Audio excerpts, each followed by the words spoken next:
এখানে দু রকমের ব্যাপার হতে পারে। মার্কেট হয়তো এইখান থেকে গিয়ে এইসব জায়গায় এসে আবার রি এন্ট্রি দিয়ে সেখান থেকে মার্কেট হয়তো উপরের দিকে মুভমেন্ট হতে পারে, অথবা আরেক রকমের হতে পারে মার্কেট এইখানে একটা 15 মিনিটে যদি ক্যান্ডেল, গ্রিন ক্যান্ডেল তৈরি করে সেটা আবার একটু রিট্রেস করে আবার উপরের দিকে যেতে পারে।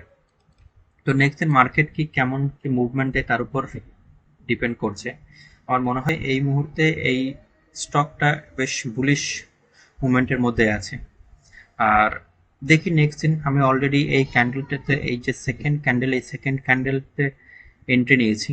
আবার এখান থেকে মার্কেট সাইডওয়েজও হতে পারে বেশ কিছুদিন ধরে।